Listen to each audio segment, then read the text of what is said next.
वो सब जब तक आपके यहाँ एक व्यक्ति मुक्त नहीं होता, आपके खानदान में मोक्ष को उपलब्ध व्यक्ति अपने अतीत के जितने भी पुरखे होते हैं सबकी मुक्ति का कारक होता है।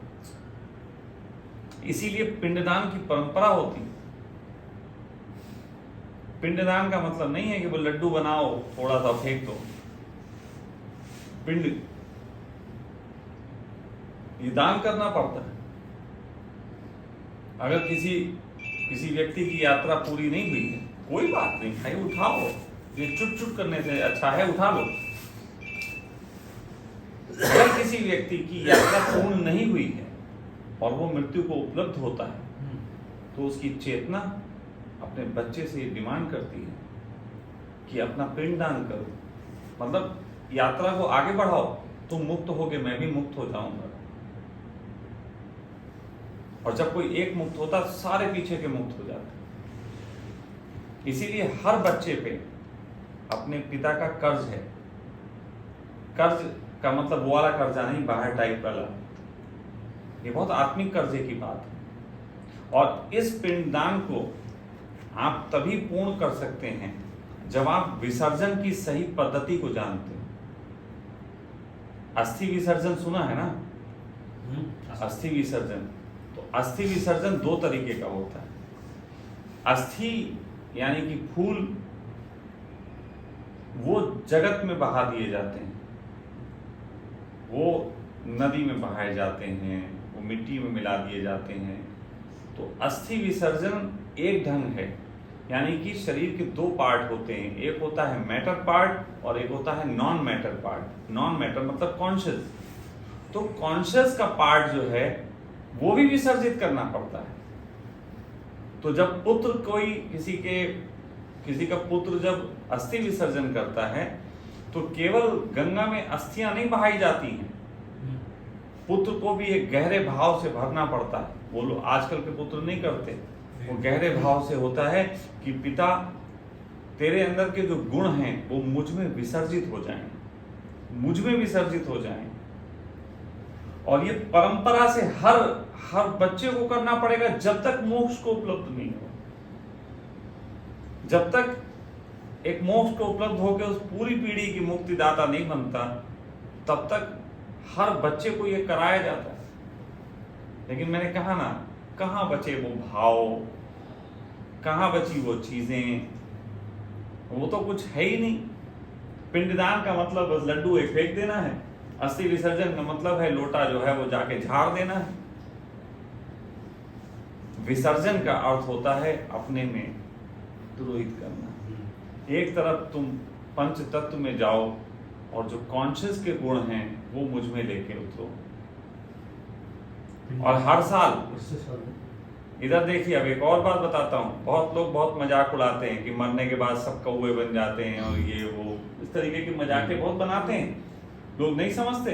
लोग कहते हैं ये पंडितों का फैलाया हुआ जाल है कि हर साल जो है तुम्हें अपने पिता का जो है वो श्राद्ध मनाना पड़ता है। भाई पिता मर गए, क्यों हर बार श्राद्ध मना रहे हो? मुक्त तो हो गए होंगे, अब वो तुम्हारा कौवा आके मिठाई खा रहा है, इससे क्या लेना देना? तो उन सब लोगों को, जितने भी लोग ये बोलते हैं, उन सभी मूर्खों को ये बात सुन लेनी चाहिए कि पिता कभी मरते नहीं, वो तुम्हारे अंदर हमेशा जिंदा रहते हैं, खून के रूप में, मांस मज्जा के रूप में, तुम्हारे जेनेटिक कोड में। तो तुम जब उनकी पसंद का भोजन खाते हो ना, तो तुम उनको ही सेटिस्फाई कर रहे होते हो। ये बड़ा मुश्किल है समझना। ये आजकल की पीढ़ी जो नई नई बातें सीख गई है, तुम तो हो ना, जीन कोड के गुण जो हैं वो तुम में आए हैं ना। पिता मर गए, तुम तो हो, तुम्हें करना पड़ेगा, अपने लिए करना पड़ेगा। वो पिता की मुक्ति के लिए नहीं, वो तुम्हारी मुक्ति के लिए है। और तुम्हारी मुक्ति में पिता की मुक्ति छुपी हुई है। हाँ जी बोलिए। हमारे जिले में गाड़गे महाराज करके संत हो गए, जिनके नाम से महाराष्ट्र में स्वच्छता मुहिम गाड़गे महाराज थे। तो वो उन्होंने कीर्तन में बताया था, हमारे पिताजी उनके सरेंडर हो गए थे, तो पिंडदान चालू था नदी पर, 10-15-20 लोग बैठे पिंडदान कर रहे।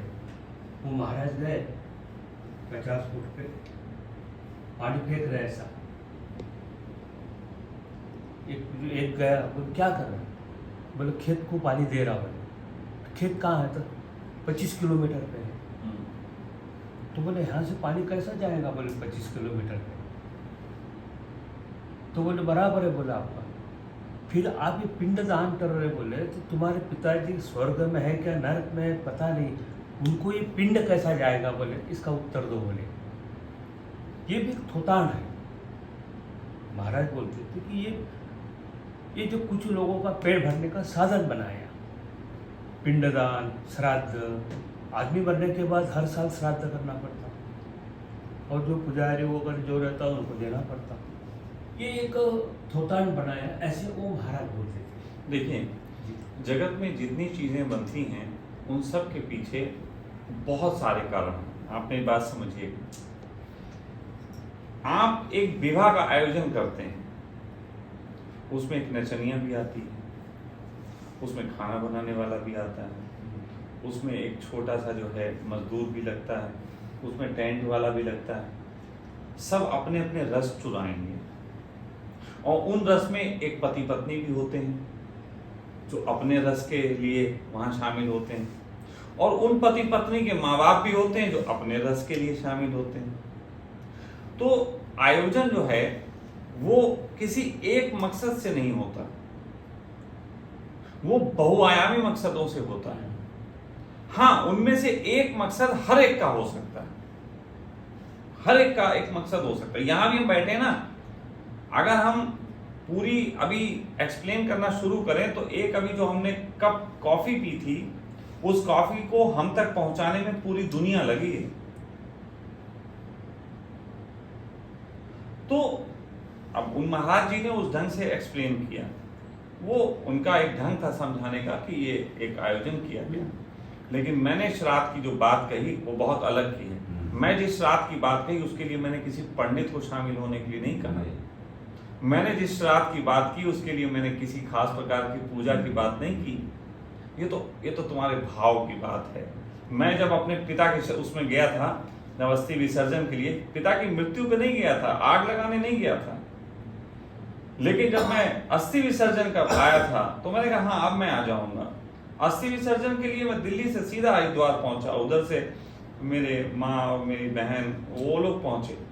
तो अस्थि विसर्जन के लिए जब मेरे हाथ में पिता की अस्थि कलश रखे गए तो वहां पंडित इकट्ठे हो गए। तो मैंने कहा कि क्षमा करें, मेरे बाप ने ऐसा पुत्र जन्मा है तो फिर उसे किसी पंडित की जरूरत तो नहीं, फिर उसे किसी पंडित की जरूरत तो नहीं है। मैंने बिना किसी उसके लाग लपेट के अपने पिता का अस्थि विसर्जन किया और पूरे भाव के साथ उनको निमंत्रण दिया कि उनके अच्छे गुण मुझ में आए। जरूरी है। और मतलब बिना किसी मतलब कर्म कांड के। देखिए, मैं एक छोटी सी चीज आपको बताता हूँ, थोड़ा सा साइकोलॉजिकली समझ लो सभी लोग। नहीं तो क्या हो रहा है ना, आजकल मैं ज्योतिष की बात कर रहा हूँ, मनोविज्ञान की भी कर रहा हूँ, तो लोग कभी कभी कंफ्यूज्ड होते हैं कि आखिर ये सब चक्कर क्या है। मतलब स्वामी जी क्या भटक गए हैं या स्वामी जी अच्छे हो गए हैं कि पिछड़ गए, बड़ा समझना मुश्किल है। मैं आज सबको जोड़ देता हूँ, सभी लोगों को एक बात